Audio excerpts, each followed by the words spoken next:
আকাশবাণী খবর পড়ছে প্রিয়া বিশ্বকর্মা। প্রথমে বিশেষ খবর। নতুন দিল্লিতে প্রধানমন্ত্রী নরেন্দ্র মোদীর সঙ্গে ব্রাজিলের রাষ্ট্রপতি লুই ইনাসিও লুলা দা সিলভার সঙ্গে বৈঠকে 10টি চুক্তি স্বাক্ষরিত হয়েছে।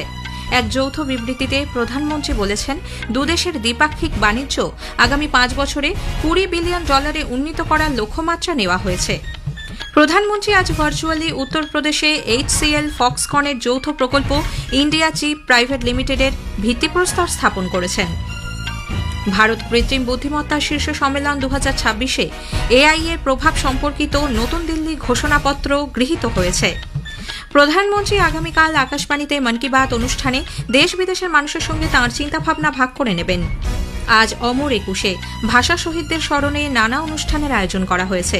পালিত হচ্ছে আন্তর্জাতিক মাতৃভাষা দিবসও।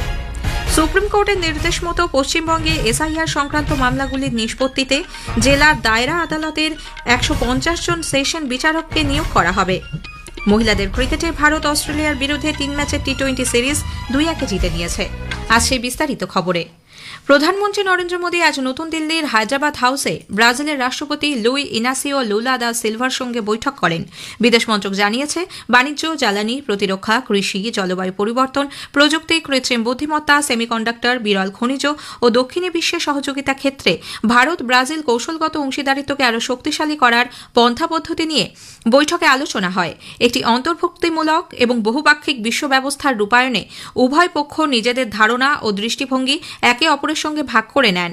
রাষ্ট্রসংঘের নিরাপত্তা পরিষদের জরুরি সংস্কারের বিষয়েও একমত হয়েছেন তারা। সন্ত্রাসবাদের বিরুদ্ধে বিশ্বব্যাপী প্রতিরোধ গড়ে তোলা নিয়েও দুপক্ষের কথা হয়েছে। বিরল খনিজ, ডিজিটাল সহযোগিতা, চিরাচরিত জ্ঞানের আদান প্রদান, স্বাস্থ্য, অতি ক্ষুদ্র ক্ষুদ্র ও মাঝারি শিল্পোদ্যোগ ইত্যাদি ক্ষেত্রে দুপক্ষের মধ্যে মোট 10টি চুক্তি স্বাক্ষরিত হয়েছে। আগামী 5 বছরে দ্বিপাক্ষিক বাণিজ্য $20 বিলিয়ন উন্নীত করার বিষয়ে প্রতিশ্রুতিবদ্ধ হয়েছেন দুই নেতা। এক যৌথ বিবৃতিতে প্রধানমন্ত্রী নরেন্দ্র মোদী বলেছেন, প্রেসিডেন্ট লুলার নেতৃত্বে ভারত ব্রাজিল সম্পর্ক আরও দৃঢ় হয়েছে। লাতিন আমেরিকায় ব্রাজিল ভারতের সবচেয়ে বড় বাণিজ্যিক অংশীদার।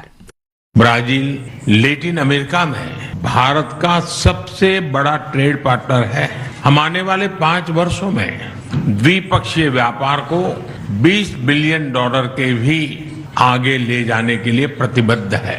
हमारा व्यापार केवल आंकड़ा नहीं, विश्वास का प्रतिबिंब है। राष्ट्रपति जी के साथ आया बड़ा बिजनेस डेलीगेशन इसी विश्वास को दिखाता है। ব্রাজিলের ডিজিটাল জনপরিকাঠামো ক্ষেত্রে একটি উৎকর্ষ কেন্দ্র স্থাপনের লক্ষ্যে ভারত ও ব্রাজিল একযোগে কাজ করছে বলে শ্রী মোদী জানান। তিনি বলেন, প্রযুক্তি ও উদ্ভাবন ক্ষেত্রে দ্বিপাক্ষিক সহযোগিতা কেবল উভয় দেশের জন্য নয়, বরং সমগ্র দক্ষিণী বিশ্বের জন্য গুরুত্বপূর্ণ। জটিল এবং বিরল খনিজ ক্ষেত্রে স্বাক্ষরিত এই চুক্তি সুস্থায়ী সরবরাহ শৃঙ্খল গঠনের পথে একটি গুরুত্বপূর্ণ পদক্ষেপ বলে শ্রী মোদী জানান। क्रिटिकल मिनरल्स और रेयर अर्थ में जो समझौता हुआ है वो रिजिलियंट सप्लाई चेन्स के निर्माण में एक बहुत बड़ा कदम है। डिफेंस के क्षेत्र में भी हमारा सहयोग निरंतर बढ़ रहा है। ये एक दूसरे के प्रति भरोसे और रणनीतिक तालमेल का बेहतरीन उदाहरण है। हम इस विन विन पार्टनरशिप को आगे भी और मजबूत करते रहेंगे। প্রধানমন্ত্রী নরেন্দ্র মোদী আজ ভার্চুয়ালি উত্তরপ্রদেশের Yamuna expressway industrial development authority YEIDA-তে HCL ফক্সকনের যৌথ প্রকল্প ইন্ডিয়া চিপ প্রাইভেট লিমিটেডের ভিত্তিপ্রস্তর স্থাপন করেছেন। HCL ফক্সকন সেমিকন্ডাক্টর প্রযুক্তিগত ক্ষেত্রে ভারতের স্বনির্ভর হয়ে ওঠার পথে এক গুরুত্বপূর্ণ মাইল ফলক। ইলেকট্রনিক্স ও সেমিকন্ডাক্টর উৎপাদন ক্ষেত্রে ভারতকে বিশ্বমানের গন্তব্য হিসেবে গড়ে তুলতে এই উদ্যোগ বিশেষ তাৎপর্যপূর্ণ। ভিডিও কনফারেন্সে শ্রী মোদী বলেন, উত্তরপ্রদেশে HCL ফক্সকন সেমিকন্ডাক্টর স্থাপন প্রযুক্তিগত স্বনির্ভরতার পথে একটি উল্লেখযোগ্য পদক্ষেপ। অনুষ্ঠানে ইলেকট্রনিক্স ও তথ্য প্রযুক্তি মন্ত্রী অশ্বিনী বৈষ্ণব বলেন, গত 11 বছরে প্রধানমন্ত্রী নরেন্দ্র মোদী ইলেকট্রনিক্স ক্ষেত্রে ভারতকে একটি শক্তিশালী দেশ হিসেবে প্রতিষ্ঠিত করেছেন। ভারত কৃত্রিম বুদ্ধিমত্তা শীর্ষ সম্মেলন 2026-এ AI এর প্রভাব সম্পর্কিত নতুন দিল্লি ঘোষণাপত্র গৃহীত হয়েছে।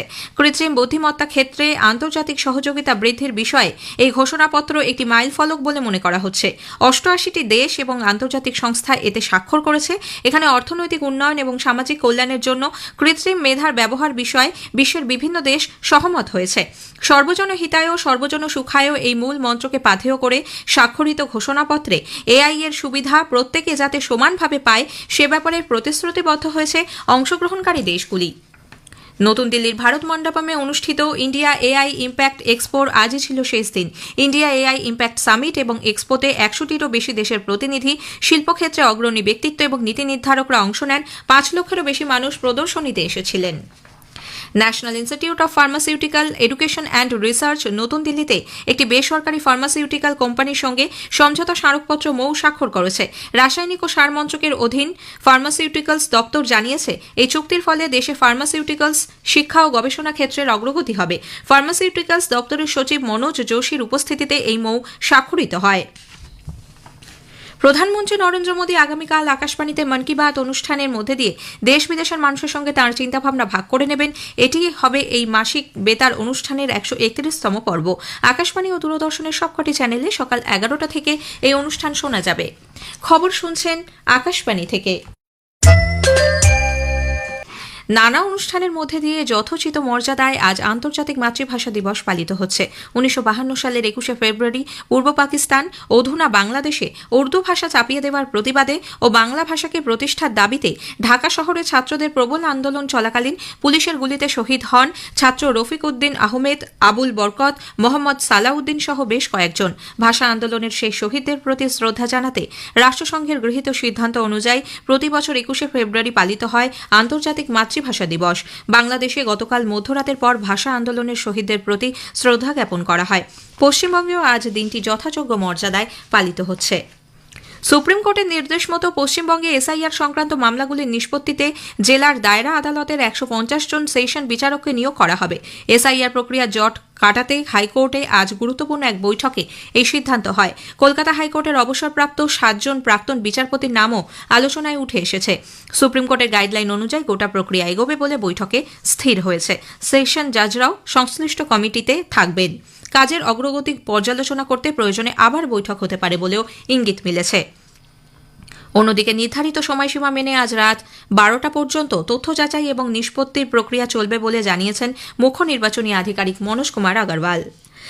এদিকে সুপ্রিম কোর্টের নির্দেশ মতো এসআইআর এর কাজে সহযোগিতা করার জন্য আগামী 9 মার্চ পর্যন্ত রাজ্যের সমস্ত জুডিশিয়াল অফিসারের ছুটি বাতিল করার নির্দেশ জারি করেছে কলকাতা হাইকোর্টের রেজিস্ট্রার জেনারেল। আসন্ন বিধানসভা নির্বাচনকে সামনে রেখে পশ্চিমবঙ্গে 480 কোম্পানি কেন্দ্রীয় সশস্ত্র পুলিশ বাহিনী মোতায়েনের সিদ্ধান্ত নিয়েছে কেন্দ্রীয় স্বরাষ্ট্র মন্ত্রক। রাজ্যের মুখ্য সচিব, স্বরাষ্ট্র সচিব এবং রাজ্য পুলিশের ডিজিপিকে পাঠানো এক চিঠিতে স্বরাষ্ট্র মন্ত্রক জানিয়েছে, প্রথম দফায় 480 কোম্পানি বাহিনী মোতায়েন করা হবে। 1 মার্চের মধ্যে 240 কোম্পানি এবং 10 মার্চের মধ্যে বাকি 240 কোম্পানি বাহিনী রাজ্যে পৌঁছবে। ভোটার তালিকায় বিশেষ নিবিড় সংশোধনের পর কেরালায় চূড়ান্ত ভোটার তালিকা আজ প্রকাশিত হয়েছে। এর মধ্যে দিয়েই রাজ্যের এসআইআর প্রক্রিয়া সম্পন্ন হল। চূড়ান্ত তালিকায় নাম রয়েছে 2,69,53,644 জন ভোটারের। এদিকে ছত্তিশগড়ে বিশেষ নিবিড় সংশোধন এসআইআর সম্পন্ন হওয়ার পর আজ চূড়ান্ত ভোটার তালিকা প্রকাশিত হয়েছে। চূড়ান্ত তালিকায় 1,87,30,914 জন ভোটারের নাম রয়েছে। কেন্দ্রীয় স্বরাষ্ট্রমন্ত্রী অমিত শাহ আজ কামরূপ মেট্রো জেলার কচুটলিতে 10ম অসম পুলিশ ব্যাটালিয়নের নতুন ক্যাম্পাসের ভিত্তিপ্রস্তর স্থাপন করেছেন। এই প্রকল্পের জন্য আনুমানিক খরচ ধরা হয়েছে 260 কোটি টাকারও বেশি। এই উপলক্ষে এক জনসভায় শ্রী শাহ বলেন, আগামী 5 বছরের মধ্যে অসম ভারতের একটি শিল্প হাবে পরিণত হবে। এর আগে কেন্দ্রীয় সশস্ত্র পুলিশ বাহিনী সিআরপিএফ এর 87তম প্রতিষ্ঠা দিবসে গুয়াহাটিতে রাইজিং ডে প্যারেডে অংশ নিয়ে শ্রী শাহ বলেন, চলতি বছরের 31শে মার্চের মধ্যে নকশালমুক্ত ভারত গড়তে দেশ বদ্ধপরিকর।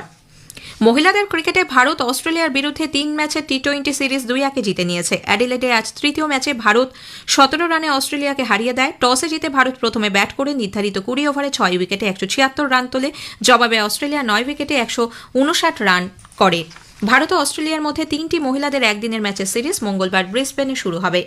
আইসিসি টি20 ক্রিকেট বিশ্বকাপের সুপার 8 পর্ব আজ শুরু হয়েছে। কলম্বোর আর প্রেমদাসা স্টেডিয়ামে সুপার 8 পর্বের প্রথম ম্যাচে নিউজিল্যান্ড পাকিস্তানের মুখোমুখি হয়েছে। টসে জিতে পাকিস্তান প্রথমে ব্যাট করার সিদ্ধান্ত নিয়েছে, তবে বৃষ্টির জন্য খেলা এখনো শুরু হয়নি।